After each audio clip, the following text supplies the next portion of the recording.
Hammaga assalomu alaykum. Bugun sizlar bilan parsing funksiyasi bilan tanishamiz. Parsing metod emas. Biz qolgan darslar, oldingi darslarda metodlarni ko'rib o'tdik. Ya'ni metodlar nuqta qo'yib chaqirilardi. Ya'ni o'zgaruvchi nomidan yoki o'sha raqam yoki sondan keyin nuqta qo'yilib chaqiriladigan narsa metod hisoblanardi. Parsing esa metod emas, bu funksiya. Mera metod deb ketibdi.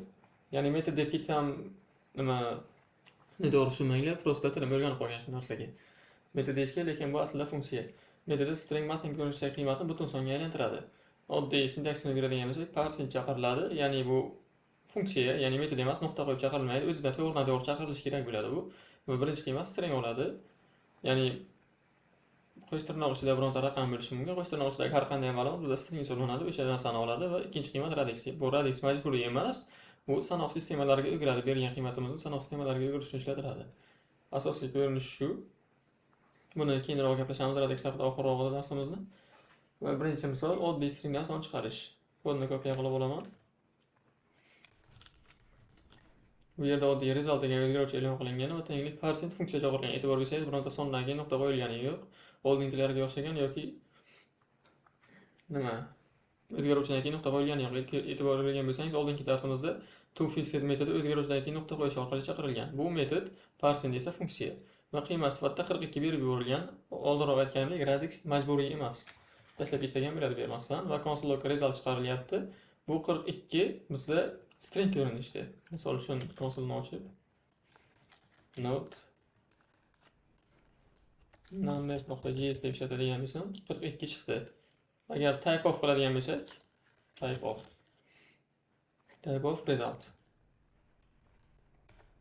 Buni ishlatamiz, bu number.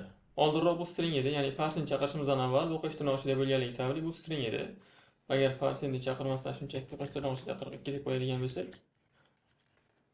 ko'rishimiz mumkin, bu string qaytaradi. Ya'ni bu qo'sh tirnoq ichidagi har qanday ma'lumot bizda string hisoblanadi. Va parsing esa shu stringni numberga aylantirib beradi. E'tibor bering, e'tibor beradigan bitta joyi bor. Faqat raqam bo'lishi kerak. Qo'sh tirnoq ichida bo'lgan taqdirda ham bu narsalar raqamdan tashkil topgan bo'lishi kerak. Lekin agar so'z bilan yozilgan bo'lsa, 42 deb yozilgan bo'lsa, bu narsa ishlamaydi. Ishga tushiradigan bo'lsak, mana bu yerda type of turibdi. Buni parsing bilan qo'ylayman.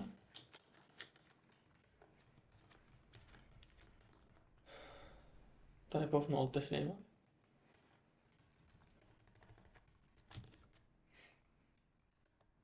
Ishga tushiradigan bo'lsak, none chiqdi. None haqida hozir keyinroq gaplashamiz. Bu none not a number degani, ya'ni son emas.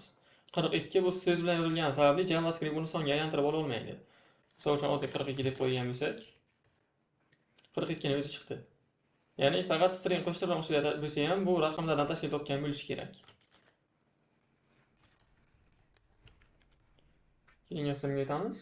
Misol, ikkinchi misol matn ichidagi raqam plus harf keladigan bo'lsa, agar raqam matn ichida raqam plus harf keladigan bo'lsa, biz to'liq harflarni ko'rdik, not number xatoligini berar edi.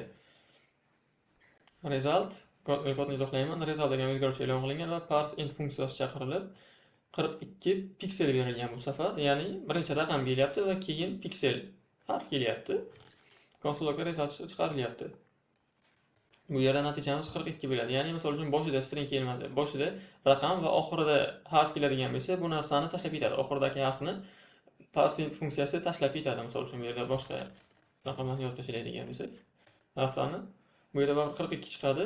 Birinchi harfgacha bo'lgan raqamlarni oladi. Bu yerda misol uchun 4245 yozildi va ishlatadigan bo'lsak 4245 ni numberga aylantirib berdi. Bu yerdagi qo'shimcha harflarni esa hisobga olmaydi. Ya'ni shu harfgacha bo'lgan joydagi raqamni olib, raqamga aylantirib beradi. Keyingi qismga o'tamiz. Uchinchi misol.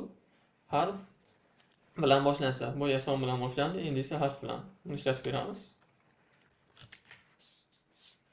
Result o'zgaruvchisi e'lon qilingan va parseInt funksiyasi chaqirilib, piksel 42 berilgan. Oldingi safar 42 piksel edi, bu yerda piksel 42. Konsolga chiqaradigan bo'lsak, boyagi xato none chiqishi kerak. Mana mana saqlash ismidan chiqdi, uzr. Mana none xatoligi chiqdi. Ya'ni none nima? Not a number degan xatolik bu JavaScriptda son bo'lmagan stringni, ya'ni qo'sh tirnoq ichida son bo'lmasa, misol uchun qo'sh tirnoq ichida 32 bu son, buni muammosiz JavaScript metodi yoki funksiyalar yordamida numberga aylantirish mumkin, lekin Söz bilan yozilgan bo'lsa, string ichida, misol uchun 32 deb yozilgan bo'lsa, bu endi xatolik beradi. Not a number xatoligini chiqaradi agar shu narsani biz songa aylantirmoqchi bo'lsak. Shunaqa vaziyatlarda chiqadi not a number. Yoki ikkita string ichida ayirishli amallar, ayirish ko'paytirish berish amallarini ana bu usulda bajarsak ishlaydi. Misol uchun konsol logga chiqaraman. 3 plus 4 deydigan bo'lsam, bu yerda 7 emas 34 chiqaradi. Buni ishlatib beramiz. Not a number 34. Lekin bu ham string turida bo'ldi. E'tibor bergan bo'lsangiz, raqamlarning rangi boshqacha, stringning rangi boshqacha. Bu nimaga 34 bo'ldi? Bu ikkita stringni yonma-yon yozib qo'ydi. Ya'ni ikkita string ichiga qo'shish amali ishlamaydi. Buni raqamga aylantirib olmagunimizcha. Lekin agar ayirishni ishlatadigan bo'lsak, -1 chiqadi. Buning sababi JavaScript ayirish amali bajarilganda agar qo'shtirnoqlar ichida son bo'lsa, uni o'zi numberga aylantirib oladi.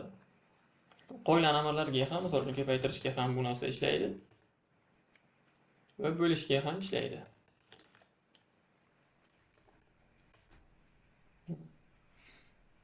Lekin agar shu narsani ham son bilan yozilgan bo'lsa, harf bilan yozilgan bo'lsak, 3 va 4. Bu narsa endi not a number xatoligini beradi. Mana. Shunaqa jarayonlarda, shunaqa vaziyatlarda not a number xatoligi yuzaga keladi. Va keyingi qismga o'tamiz. Ikkilik sanoq sistemasiga o'giradi. Misol uchun radix haqida ko'rgandik yuqorida. Endi o'shani ishlatamiz. Misol uchun result o'zgaruvchi e'lon qilindi, parsing funksiyasi chaqirildi, 1010 string ichida yozilgan va 2 berilgan. Bu narsa ikkilik sanoq sistemasiga o'giradi. Buni ishlatamiz. 10. Ya'ni 1010 soni ikkilik sanoq sistemasiga 10 ga teng bo'ladi. Endi keyingi usulga o'tamiz. 16 lik sanoq sistemasida ham ishlatib ko'ramiz. Result o'zgaruvchi e'lon qilingan, parsing ff berilgan string ichida va 16, ya'ni 16 lik sanoq sistemasiga o'tkazish kerakligini bildiradi. Buni ishga tushiramiz.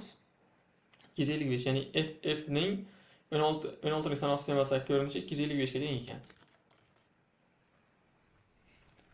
Bugungi darsimiz shundan iborat edi. Hammaga rahmat.